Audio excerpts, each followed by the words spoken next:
दोस्तों, आज Russia Ukraine वार को पूरे 1 साल और करीब 4 हफ्ते बीत चुके हैं और आज जब मैं यह वीडियो अपलोड कर रहा हूं तो आप इस मैप में देख सकते हो कि आज भी यूक्रेन के ईस्ट और साउथ में रशिया का अच्छा खासा कंट्रोल है। अभी हाल ही में जापान के प्रधानमंत्री ने यूक्रेन का दौरा किया था।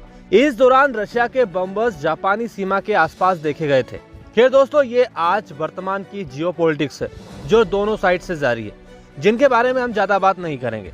और जहां तक मैं सोचता हूं आपको युद्ध के कारण के बारे में पता ही होगा, क्योंकि पिछले 1 साल से यूट्यूब पर यही रंडी रोना चल रहा है। दोस्तों, आज हम इस वीडियो में बात करेंगे रशियन आर्मी इन्वेजन की, पुतिन की वॉर स्ट्रेटजी की और जेलेंस्की के रिटेलिएट की।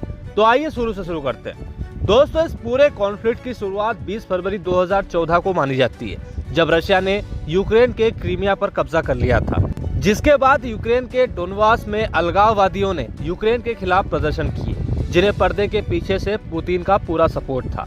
ये कॉन्फ्लिक्ट आने वाले सालों में कुछ समय के लिए स्थिर रहा, लेकिन 2021 में रशिया ने यूक्रेन की सीमा के आसपास नए सैन्य ठिकाने बनाने शुरू कर दी, जिसमें रशिया के गुरु भाई बेलारूस ने भी पूरा साथ दिया। हालांकि यहाँ शुरू में रशिया बार बार किसी भी प्रकार के हमले के प्लान से इनकार करता रहा, फिर भी अमेरिकन खुफिया एजेंसी ने रशियन हमले की भविष्यवाणी पहले ही कर दी थी। दोस्तों, युद्ध से कुछ महीने पहले ही एक दूसरे पर आरोप लगाने शुरू हो चुके थे और डोनबास रीजन में अलगाववादियों का संघर्ष बढ़ गया, जिसके बाद 24 फरवरी की सुबह रशिया का हमला शुरू हो गया। शुरुआत में राजधानी कीव सहित पूरे यूक्रेन में मिसाइलों से हवाई हमले किए गए, जिसके बाद एक बड़ा जमीनी हमला शुरू हुआ। तो दोस्तों, इस तरह से युद्ध का पहला चरण शुरू हुआ, जहां रशियन आर्मी ने राजधानी कीव पर कब्जा करने के लिए बेलारूस से हमला शुरू किया। वही नॉर्थ ईस्ट में खार्किव पर हमला शुरू किया। वही एक मोर्चा लुहांस्क और डोनेट्स्क की सीमा पर खोला गया और एक मोर्चा साउथ में क्रीमिया से शुरू हुआ। कुल मिलाकर रशियन आर्मी ने यूक्रेन के खिलाफ चारों फ्रंट से एक साथ हमला शुरू किया। यहाँ पहले बात करते हैं नॉर्दर्न फ्रंट की। यह हमला बेलारूस के साउथ में शुरू किया गया, जिसका प्रमुख टारगेट था राजधानी कीव। यहाँ रशियन आर्मी का प्लान था कीव को नॉर्थ ईस्ट और ईस्ट के रास्ते से घेरना। यहाँ रशिया ने जल्दी से जल्दी राजधानी पर कब्जा करने की कोशिश की। इसी दौरान यूएसए और कई वेस्टर्न देशों ने जेलेंस्की को यूक्रेन छोड़कर जाने की सलाह दी, जिसके जवाब में जेलेंस्की ने यह कहा कि मुझे हथियारों की जरूरत है, सवारी की नहीं, मैं देश नहीं छोड़ूंगा। जेलेंस्की का यह बयान वाकई में ऐतिहासिक था, जो शायद बरसों तक याद भी रखा जाएगा, क्योंकि उस समय रशियन आर्मी पूरी तरह से हावी थी, लेकिन फिर भी बंदा अपने देश के साथ खड़ा था।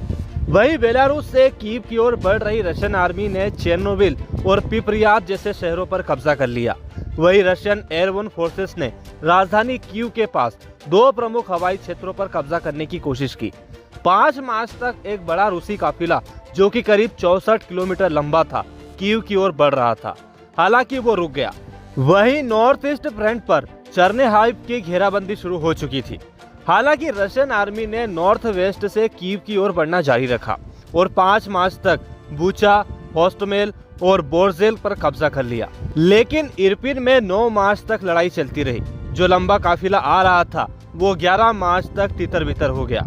तो इस तरह से बैटल ऑफ कीव की शुरुआत हुई, जिसमें तकरीबन 15 से लेकर 30,000 रशियन सोल्जर शामिल थे, जिन्हें डिफेंड कर रहे थे तकरीबन 18,000 यूक्रेनियन सोल्जर।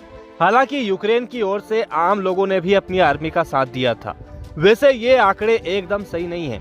रशिया अलग आंकड़े दिखाता है और वेस्ट अलग आंकड़े दिखाता है। कीव शहर की लड़ाई के दौरान 25 फरवरी की सुबह 3 सोल्जर, जो कि रशियन आर्मी की वर्दी में थे, वो ओवलोन डिस्ट्रिक्ट में घुस गए, जिन्हें यूक्रेनियन आर्मी ने मार गिराया। कुछ ही घंटों के बाद एक यूक्रेनियन विमान सुखोई 27 को रशियन आर्मी ने शहर के ऊपर ही मार गया। उस दिन भर शहर की गलियों में गोलियों की आवाज सुनाई दी और रात में गोलीबारी और ज्यादा बढ़ गई। 26 फरवरी को रशियन आर्टिलरी ने आधे घंटे से ज्यादा तक शहर पर बमबारी की। वहीं शहर से बिजली काटने के लिए रशियन आर्मी ने एक पावर स्टेशन पर कब्जा करने की कोशिश की, लेकिन यूक्रेनियन आर्मी ने उन्हें रोक दिया। ब्रिटेन के मिनिस्ट्री ऑफ डिफेंस के अनुसार रशियन आर्मी कीव शहर के सेंटर पॉइंट से 31 किलोमीटर दूर थी। इस लड़ाई के दौरान शहर के आम लोगों की प्रतिक्रियाएं भी दिलचस्प थी। जेलेंस्की ने खुद अपने लोगों को मोलोटोव कॉकटेल का इस्तेमाल करने को कहा था। पूरे शहर में तकरीबन 18,000 बंदूकें बांटी गई थी, जिनके साथ रॉकेट प्रोपेल्ड ग्रेनेड सिस्टम और रॉकेट लॉन्च सिस्टम भी लोगों में बांटे गए थे। 28 फरवरी को रूसी सैनिकों की एक नई लहर शहर की ओर बढ़ी। जैसा कि मैंने पहले ही कहा था कि 64 किलोमीटर लंबा काफिला राजधानी कीव की ओर बढ़ रहा था, जो कि कीव से मात्र 39 किलोमीटर दूर ही था। 1 मार्च की सुबह रशिया की मिनिस्ट्री ऑफ डिफेंस ने कीव के स्थानीय लोगों को नोटिस जारी किया कि वे ट्रांसमिशन के आसपास के क्षेत्रों को छोड़ दें। जिसके बाद कीव टीवी टावर पर हमला किया गया, जिसमें 5 लोग मारे गए। इस हमले में कीव शहर के सभी टेलीविजन प्रसारण खराब हो गए। 2 मार्च की सुबह यूक्रेनियन एयरफोर्स ने दावा किया कि उन्होंने 2 Russian fighter jet Sukhoi Su-35 को मार गिराया है। वही रशियन आर्मी लगातार कीव शहर को घेरने की कोशिश कर रही थी। इसी दौरान एस्टोनिया के रक्षा विभाग ने यह दावा किया कि रशियन काफिला 2 दिनों के अंदर कीव शहर के बाहरी इलाकों तक पहुंच जाएगा, जो शहर की घेराबंदी की कोशिश करेगा। खैर दोस्तों, अब तक हमने जो बातें की वो रशियन इन्वेजन के बारे में थी। अब बात करते हैं यूक्रेन की। जब युद्ध शुरू हुआ उस समय यूक्रेनियन आर्मी के पास पर्याप्त हथियार नहीं थे। हालांकि कीव शहर के आसपास घने जंगल, सकरी सड़कें, घुमावदार नदियां और ठंड से उतर रहा मौसम, इन सभी का फायदा यूक्रेन आर्मी ने जरूर उठाया, खासकर गुरिल्ला वारफेयर के लिए।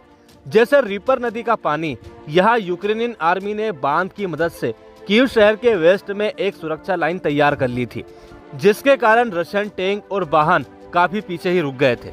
युद्ध वाले दिन की सुबह जेलेंस्की ने सभी दुनिया भर के नेताओं को फोन घुमाने शुरू कर दिए थे, जैसे बाइडेन और बोरिस जॉनसन को, और उनसे मदद भी मांगी थी और अपने यूक्रेनी लोगों के लिए एक वीडियो रिकॉर्ड भी किया था। वहीं यूक्रेनियन आर्मी जनरल कर्नल सिस्की ने अनुमान लगाया था कि अगर रशिया सीधे कीव पर हमला करेगा तो उनकी आर्मी 2 या 3 राजमार्गों से आगे बढ़ेगी। उन्होंने शहर के डिफेंस के लिए 2 रिंग सिस्टम आर्मी का प्लान बनाया था, जहां पहली रिंग शहर के बाहरी इलाकों में रहेगी और दूसरी रिंग राजधानी के अंदर होगी। इन दोनों ही रिंग की पोजीशन एक दूसरे से काफी दूर होगी। सिस्की ने शहर और आसपास के क्षेत्रों को अलग क्षेत्रों में डिवाइड किया था और हर क्षेत्र में एक जनरल को अपॉइंट किया था। और युद्ध के करीब 1 हफ्ते पहले ही यूक्रेनियन आर्मी ने सभी विमानों और लड़ाकू हेलीकॉप्टरों की पोजीशन बदल दी थी, ताकि वो हवाई हमलों से बच सके। और यह कदम काफी फायदेमंद भी साबित हुआ था, जिसके कारण यूक्रेनियन आर्मी के कई उपकरण रशियन हवाई हमलों से बच गए थे। और दोस्तों, सबसे खास बात तो यह थी कि यूक्रेनियन आर्मी ने अपने प्लान को काफी सीक्रेट रखा था।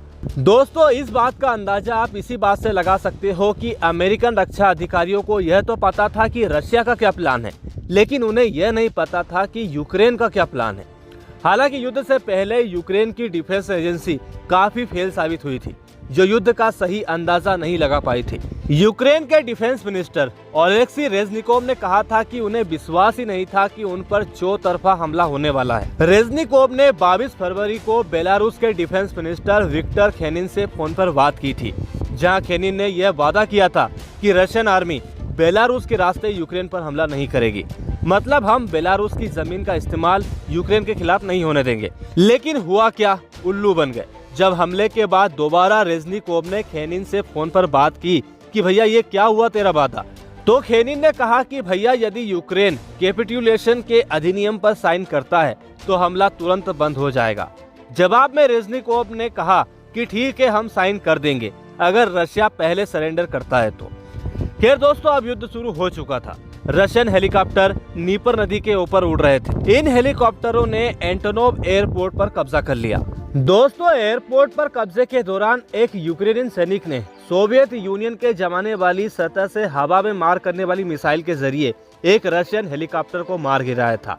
आगे सिस्की के बयान के अनुसार यूक्रेनियन आर्मी ने अपने एयर डिफेंस सिस्टम की स्थिति युद्ध से 1 दिन पहले ही बदल दी थी, इसलिए वे हवाई हमले से बच गए, जिनके जरिए फिर यूक्रेन ने पलटवार किया। जब सतह से हवा में मार करने वाली मिसाइलें रशियन पायलटों के पीछे उड़ी तो रशियन पायलट संघर्ष करने लगे। हालांकि रशियन आर्मी जमीनी इलाकों में फैल चुकी थी और 7 मार्च तक रशियन आर्मी ने होस्टोमेल के बड़े हिस्से पर कब्जा कर लिया था। यहाँ यूक्रेनियन आर्मी ने होस्टोमेल के बाहरी इलाकों में घेराबंदी शुरू कर दी थी, ताकि रशियन आर्मी कीव शहर की ओर आगे न बढ़ सके। यूक्रेनियन आर्मी ने कई दिनों तक रशियन सैनिकों को राजमार्ग के रास्ते शहर की ओर आगे बढ़ने से रोक दिया, जिस कारण से रशियन सैनिकों को दूसरा रास्ता खोलना पड़ा। हालांकि रशिया का अनुमान फेल हो रहा था। रशिया को उम्मीद थी कि जैसे ही रशिया यूक्रेन पर हमला करेगा वैसे ही जेलेंस्की सहित सभी पॉलिटिकल लीडर यूक्रेन छोड़ देंगे, जैसा कि अफगानिस्तान में हुआ था। लेकिन यहाँ जेलेंस्की ने देश छोड़ने से साफ इनकार कर दिया था और रशिया के खिलाफ अपने देश को एकजुट कर लिया था। इसी दौरान एंटोनोव हवाई अड्डे पर रशियन आर्मी को रोकने के लिए यूक्रेन आर्मी ने एक डैम को तोड़ दिया, जिससे इरपिन नदी में बाढ़ आ गई, जिसके कारण एंटोनोव एयरपोर्ट और मोस्चून दोनों ही अलग हो गए। बीच में अब उफान भरी नदी थी, जिसे पार करना मुश्किल था। हालांकि बाद में रशिया ने मोस्चून में अपने पैराट्रूपर्स उतारे थे, लेकिन जब रशियन आर्मी नदी पार कर रही थी, उसी दौरान यूक्रेन ने भारी बमबारी शुरू कर दी, जिसके कारण यूक्रेनियन आर्मी ने रशियन आर्मी को नदी के उस पार जाने के लिए मजबूर कर दिया। आगे चलकर मार्च के मिडिल में रशिया ने एक आखिरी जुआ खेलने की कोशिश की। रशियन बॉर्डर से टैंकों की एक बटालियन भेजी गई। जैसे ही ये बटालियन राजधानी के पास पहुंची तो घात लगाकर बैठे यूक्रेनियन आर्मी ने हमला किया और करीब 20 रशियन टैंकों को उड़ा दिया। यूक्रेनियन आर्मी के कमांडर के बयान के अनुसार इन बटालियन के बाकी 48 टैंक वापस भाग गए। इस टैंक बटालियन की हार के बाद रशियन आर्मी दोबारा संगठित नहीं हो पाई और मार्च के अंत तक रशिया ने पीछे हटने का मन बना लिया और वे लगातार पीछे हटते चले गए। राजधानी को बचाकर यूक्रेन ने अपने आप को स्वतंत्र बनाए रखा। इस लड़ाई के दौरान बूचा शहर में एक बड़ा नरसंहार देखने को मिला, जहां यूक्रेनियन अधिकारियों की करीब 458 लाशें बरामद हुई। ये लाशें सड़कों पर पड़ी हुई थी, जो कि वीडियो फुटेज में आसानी से देखी जा सकती थी। 4 अप्रैल को जेलेंस्की ने शहर का दौरा भी किया था। वहीं रशिया का सीधे कीव पर कब्जा करने का प्लान बर्बाद हो चुका था। कीव के साथ साथ रशियन आर्मी पूरे नॉर्दर्न फ्रंट से पीछे हट गई। इस लड़ाई के बाद वेस्ट ने दावा किया कि रशिया ने अपने 5000 से ज्यादा सैनिकों को इस लड़ाई में खो दिया था और 10,000 से ज्यादा सैनिक घायल हो चुके थे। साथ ही 4 फाइटर विमानों को मार गिराया गया था और 700 से ज्यादा सैन्य उपकरण नष्ट हो गए थे।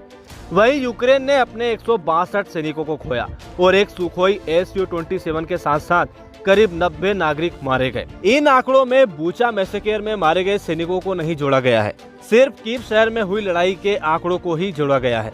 हालांकि यहाँ रशिया अपने अलग आंकड़े दिखाता है और वेस्ट अलग। तो दोस्तों, आज के इस वीडियो में इतना ही। उम्मीद है कि आपको वीडियो जरूर पसंद आया होगा। इसके अगले वीडियो में हम युद्ध के अगले चरण और बाकी फ्रंट पर बात करेंगे।